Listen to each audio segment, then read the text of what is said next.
Hi guys, आपका स्वागत है आपके अपने यूट्यूब चैनल नील सरस्वती एकेडमी में। आज हम बात करेंगे जो कि कक्षा 12 के बोर्ड एग्जाम में पूछी जाने वाली रासायनिक अपक्रिया। तीन अपक्रियाएं जो प्रमुख हैं। पहला क्या है? ऊर्ज अपक्रिया। दूसर का ऊर्ज फिटिंग अपक्रिया। तीसर का क्या है? फिटिंग अपक्रिया। इन तीनों में कैसे हम अंतर को जाने, परीक्षा में जैसे पूछ लिया, तीनों एग्जाम्पल को हम कैसे याद करेंगे? ध्यान देना। सबसे पहले हम देखेंगे किसको। पहला है ऊर्ज अपक्रिया। किसको? ऊर्ज अपक्रिया। परिभाषा कैसे बनाएंगे? ज्यादा लंबा वीडियो नहीं होगा, छोटे में एकदम बनाना है। देखो, जब केवल आर्यक्स की क्रिया, ऐसे लिखवाऊंगा मैं, बस ऐसे जान लो। जब केवल आर्यक्स की क्रिया सोडियम धातु से शुष्क ईथर की उपस्थिति में कराई जाती है। इसकी उपस्थिति में, शुष्क ईथर की उपस्थिति में। जब केवल आर्यक्स की क्रिया सोडियम धातु के साथ शुष्क ईथर की उपस्थिति में कराई जाती है तो क्या बनता है? एल्केन बनता है। क्या बनता है? एल्केन बनता है, जिसे हम क्या कहेंगे? ऊर्ज क्रिया कहेंगे। सरल है कि हार्ड, ये बताओ। जब आर्यक्स की क्रिया, आर्यक्स को हम कहेंगे एल्किल हैलाइड, तो हम कह सकते हैं जब केवल एल्किल हैलाइड की क्रिया सोडियम धातु से शुष्क ईथर की उपस्थिति में कराई जाती है तो भैया क्या बनता है? एल्केन बनता है, जिसे हम ऊर्ज अपक्रिया कहते हैं। जिसे हम ऊर्ज अपक्रिया कहते हैं। चलो, आर कितनी बार है? एक बार, यहाँ दो बार हो गया, तो हम कितने का गुणा करेंगे? दो का। आर हमारा दो बार हो गया, यानी एक बार है, एक्स दो बार है, यहाँ दो का गुणा करके क्या लिख लोगे? टू यानी एक्स। चलिए और एग्जांपल देखते हैं। आर के जगह पे सी एस थ्री ले लो, सी एस थ्री। एक्स के जगह पे सी एल ले लो, प्लस यानी ऐसे क्रिया कराओ। उपस्थिति सेम रहेगी शुष्क ईथर की। यहाँ हम दो का गुणा कर दें तो ये हमारा बन जाएगा क्या? सी एस थ्री कितनी बार? दो बार। तो सी एस थ्री दो बार लिखेंगे। अथवा करके हम इसको लिख सकते हैं एक कार्बन और एक कार्बन। कितने कार्बन हो गए? दो कार्बन, C2। और तीन दूनी क्या हो जाएगा? 6 हाइड्रोजन हो जाएगा। इसका नाम क्या हो जाएगा? एथेन हो जाएगा। CH3 सिंगल बॉन्ड, CH3 का नाम क्या हो गया? दो कार्बन का शब्द मूल क्या होता है? एथ होता है। सिंगल बॉन्ड आया इसलिए इसका नाम क्या हो जाएगा? एथेन। चलिए, Cl कितनी बार है? दो बार Cl है। और यहाँ Na कितनी बार है? एक बार है। तो हम लिखेंगे क्या? 2NaCl, sodium chloride. Na दो बार, यहाँ Na एक बार, दो का गुणा कर लो। समझ में आ रहा है? ऊर्ज क्रिया कितनी सरल है। जब एल्किल हैलाइड की क्रिया, जब केवल एल्किल हैलाइड, एरिल हैलाइड नहीं आना चाहिए, केवल एल्किल हैलाइड की क्रिया सोडियम धातु से शुष्क ईथर की उपस्थिति में कराते हैं तो क्या बनता है? एल्केन बनता है, जिसे ऊर्ज क्रिया कहते हैं। और एग्जांपल देखो इसी की।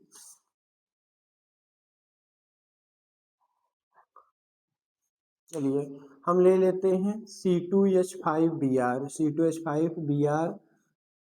इसकी क्रिया कराएंगे सोडियम से शुष्क ईथर की उपस्थिति में। ध्यान देना, ये भी ऊर्ज क्रिया का उदाहरण है। यहाँ सामने दो का गुणा करो, ये बन जाएगा क्या? बताओ। दो दूनी चार, C4। पाँच दूनी 10, H10। ये बन गया C4H10। चार कार्बन का शब्द मूल ब्यूट होता है, अतः ये हमारा क्या बन जाएगा? ब्यूटेन बन जाएगा। दो बार Br है, एन एक बार है, यहाँ दो का गुणा करो, बन जाएगा भैया 2NaBr। क्या बनेगा? 2NaBr। और एग्जांपल देखो, CH3I प्लस Na, उपस्थिति शुष्क ईथर की ही रहेगी। दो का यहाँ गुणा करो, ये बन जाएगा C2H6। क्या बन जाएगा? C2H6। कैसे? कार्बन कितना है? एक कार्बन में दो का गुणा करोगे तो कार्बन का हमारा कितना हो जाएगा? दो कार्बन हो गया। कितने कार्बन? दो कार्बन, C2 लिख दिए। हाइड्रोजन कितने हैं? तीन है, तीन दूनी 6, तो ये बन जाएगा C2H6। ऐसे नहीं लिखना चाहते तो ऐसे लिख लो ना, CH3 कितनी बार है? दो बार है, तो ऐसे CH3 single bond CH3, ethane बन गया। दो बार आई है, यानी एक बार है, दो का यहाँ गुणा करो भैया, बन जाएगा क्या? ये हमारा 2NaI, सोडियम आयोडाइड। ठीक, तो ऊर्ज अपक्रिया आप समझ गए हैं। एक एग्जाम्पल और देख लेते हैं, मिटा दें इसको। एक एग्जाम्पल और देख लो, फिर हम बात करेंगे ऊर्ज फिटिंग अपक्रिया पर। चलिए, ऊर्ज अपक्रिया का एक एग्जाम्पल और। CH3Br, CH3Br। इसकी क्रिया NS कराओ, उपस्थिति वही रहेगी शुष्क ईथर की। यहाँ दो का गुणा कर लो भैया। CH3 कितनी बार है? दो बार है, तो ये हमारा हो जाएगा CH3 सिंगल बॉन्ड CH3, जिसे हम क्या कहेंगे, एथेन कहेंगे। बचा क्या, ये नए एक बार है, और ये पूरा देखोगे Br कितनी बार है, 2 बार है, 2 का यहाँ गुणा करो, ये बन जाएगा क्या, धन 2Na Br, ठीक, प्लस 2Na Br बन गया। तो हम कह सकते हैं जब केवल एल्किल हैलाइड की क्रिया सोडियम धातु से शुष्क ईथर की उपस्थिति में कराई जाती है तो एल्केन बनता है, जिसे उर्जक क्रिया कहते हैं। ठीक, डाउट फ्री हो गए ना। जब केवल एल्किल हैलाइड की क्रिया सोडियम धातु से कराएंगे शुष्क ईथर की उपस्थिति में एल्केन बनेगा, उसे हम क्या कहेंगे, उर्जक क्रिया। आगे हम देखते हैं।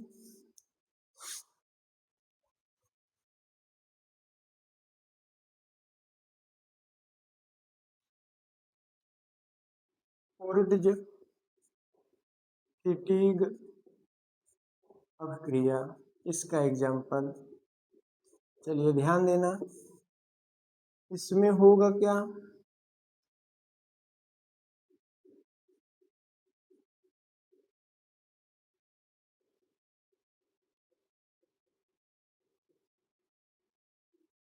शुष्क ईथर की उपस्थिति रहेगी, इसमें भी ध्यान देंगे। इसमें मैंने लिखा क्या हूँ, ये हमारा क्या हो जाएगा, यक्ष, इसे हम आर्य यक्ष कहेंगे। चलो, जब एरिल हैलाइड की क्रिया, ऐसे कहोगे, जब एरिल हैलाइड व एल्किल हैलाइड की क्रिया सोडियम धातु से शुष्क ईथर की उपस्थिति में कराया जाता है तो एरोमेटिक हाइड्रोकार्बन बनता है, जिसे हम क्या कहते हैं, उर्ज फिटिंग अपक्रिया कहते हैं।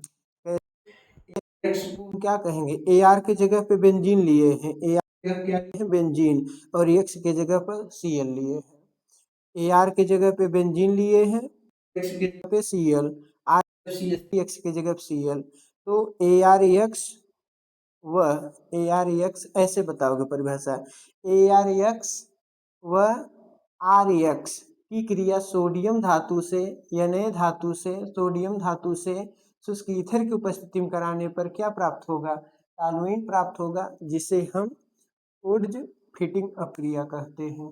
अब तीसरा हम देख लेते हैं, दूसरा हो गया, पहला उर्ज क्रिया, दूसरा उर्ज फिटिंग अपक्रिया। ठीक, अगला देख लेते हैं हम फिटिंग अपक्रिया, मिटा दें। चलिए देखते हैं फिटिंग अपक्रिया की परिभाषा क्या होगी। उर्ज फिटिंग है, अब से फिटिंग अपक्रिया, तो इसका भी एकदम सरल है परिभाषा भैया, फिटिंग अपक्रिया का।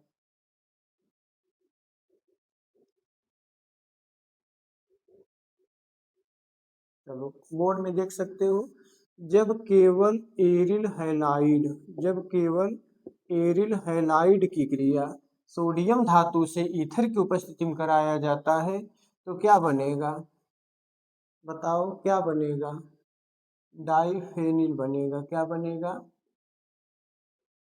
डाइफेनिल बनेगा, जिसको हम क्या कहते हैं, डाइफेनिल बनेगा, जिसे हम फिटिंग अपक्रिया कहते हैं। ये इसका एग्जाम्पल हो गया।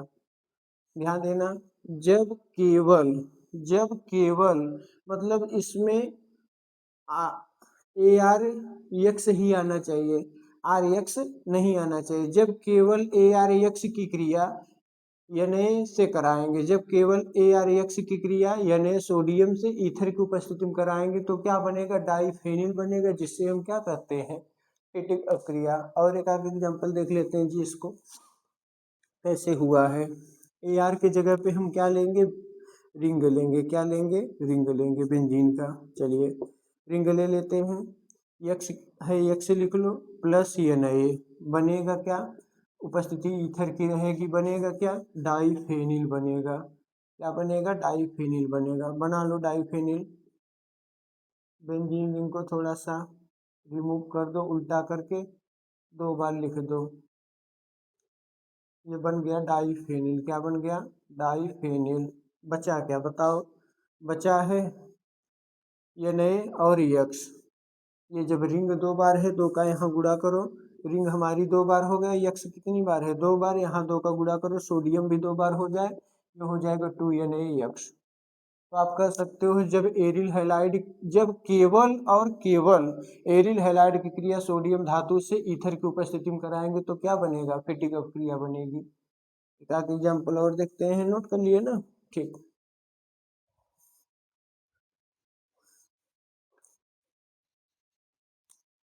चलो देखो एग्जाम्पल, ये हम लेते हैं